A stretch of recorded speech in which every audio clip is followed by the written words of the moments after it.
Can you see what's wrong with this scene? The trick is called forced perspective. It was used to shrink the hobbits in The Lord of the Rings. Deceptive framing has also created false assumptions about the EU, some very dark and some comical. This is the story of how a mythical EU dragon was conjured up and the striking truth behind it all. Headlines like these have been a reliable way for British newspapers to win attention. In 2015, the UN Human Rights Chief urged the UK to tackle tabloid hate speech after migrants were called cockroaches. The article in The Sun began, "Show me pictures of coffins, show me bodies floating in water, play violins, and show me skinny people looking sad. I still don't care." You referred to a plague of feral humans. I mean, are they all feral? I mean, is it actually a plague? It's because you look at them and think, you are nothing like me. You don't understand how our culture works. And these individuals from some of these cultures they come from are feral humans. The UN described a nasty underbelly of racism and noted that Nazi media also referred to people as cockroaches, rats. Brexiteers sailed in on fears built up over decades. This campaign poster captures the deception. The migrants aren't heading to Britain and have no way to reach it. The lone white face has been covered by the campaign slogan. When challenged, Nigel Farage felt no pressure to apologise. Your poster has been taken by many people as deeply offensive, upsetting, racist, anti-Muslim. Would you like to apologise to them tonight? Well, you know, I issued a very similar poster to that 2 months before, with very little debate. The problem with the poster wasn't the image. After all, it appeared on all of our front page newspapers. A leaflet played on the same fears with more subtle deception. It claims these countries are set to join the EU. In reality, they have applied, but Turkey applied over 30 years ago and couldn't be further from joining. Syria and Iraq have not applied. They are shown for the fear factor. A second leaflet is less subtle. Turkey and Iraq are almost the same colour. The arrow, part of the visual language of invasion, includes all the colours of the region. Let's move the camera for a clearer view. This is what the NHS spends by age group. Add education and pensions, and we have half of all government spending. These are the demographics of immigrants. They are exactly what Britain needs to support its ageing population. There is overwhelming consensus among economists that immigration is good for Britain's economy. Studies show they boost public finances because they pay more in indirect taxes and make much less use of benefits and public services. What do they know? What do they know of the impact of immigration on school places and hospital waiting lists? In fact, immigrants pay for more places than they use. European migrants made a positive net contribution of £20 billion to UK public finances between 2000 and 2011. That's enough to pay for an extra 80 million GP visits per year. Immigrants also reduce waiting lists by easing the NHS's recruitment crisis. This year, the NHS has 3,000 fewer EEA nurses, and 4,000 doctors are considering leaving the UK. Here's the second graph. It shows that most Leave voters live in areas with very few immigrants. 9 of the 10 districts with the highest Leave vote had low immigration.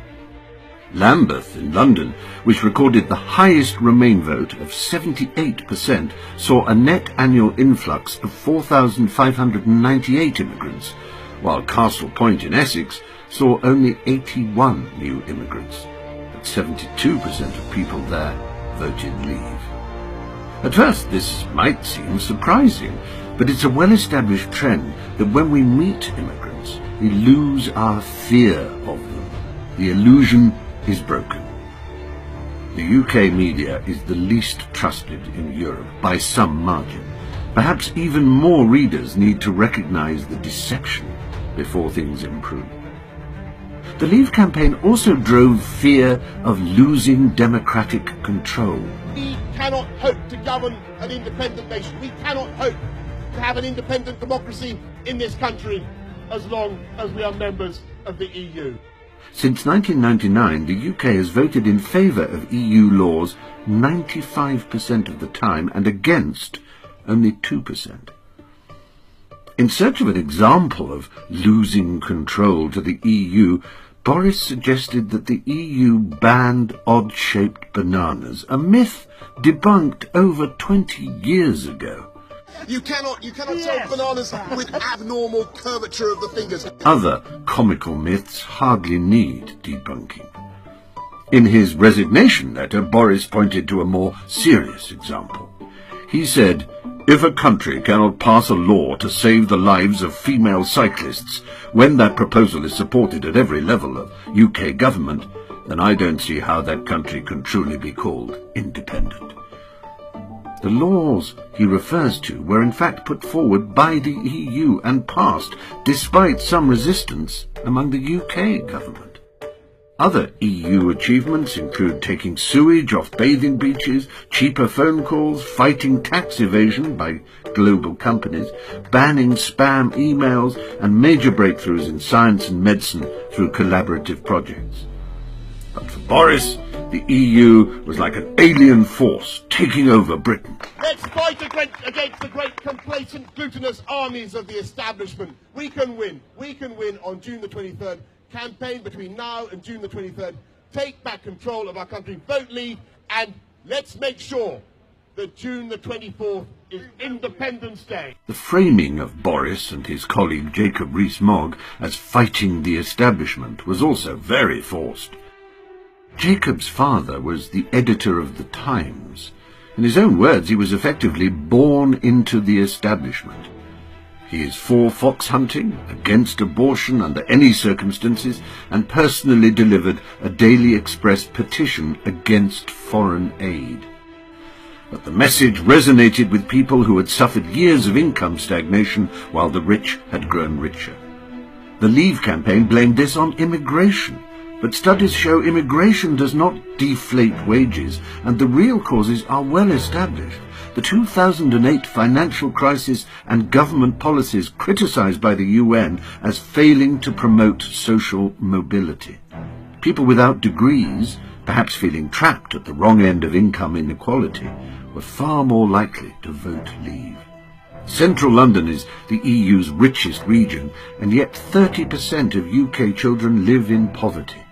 100,000 more have fallen below the poverty line in 12 months. Boris and co seem unlikely candidates to deviate from this path. Projecting a fight against the establishment allowed the Leave campaign to brush research, data and expert advice under the carpet. What economics body is there that they should believe? All the ones that are part of the sort of institutional infrastructure of big government, be suspicious of. I think the people in this country have had enough of experts with organisations from acronyms. The people of this country have had enough of experts. From organisations with. In a poll of top economists, 80% agreed that people in the UK would be poorer as a result of Brexit. Only 2% disagreed. Here's why there's such a consensus. Putting up trade barriers is bad for your economy. The withdrawal from the EU is a form of putting up trade barriers. Full stop. You are ruining your competitiveness specifically with your largest trading partner. It is a fact of life. It's one of the few things in economics we can talk about as a fact of life. The gravity applies. The UK trades more with Ireland than with China. Yet Jacob Rees-Mogg says a no-deal Brexit would boost the economy by £1.1 trillion. Trump has, of course, employed a similar trick, branding the whole mainstream media as fake and projecting his own alternative facts. Perhaps the Leave campaign's greatest trick, after dishonestly sowing and stoking so much groundless fear themselves, was to steal from that cheap Trump playbook and accuse Remainers of being guilty of their crimes. Just as Trump, the master creator of false facts, shouts fake news at whatever goes against his agenda, so the Brexiteers, the arch-instigators of electoral fear themselves, routinely labelled all the warnings from experts Project Fear. Expert warnings which have come starkly true throughout this shambles of a negotiation period.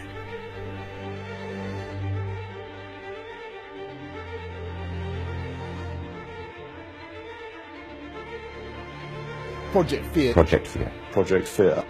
The truth is beginning to outshine the mythical dragon of the EU. Polls show that most people would now rather remain in Europe, and there is increasing support for a vote on the final deal, something Jacob Rees-Mogg once supported. And you could have 2 referendums, and as it happens, it may be more sense to have the second referendum after the renegotiation is completed.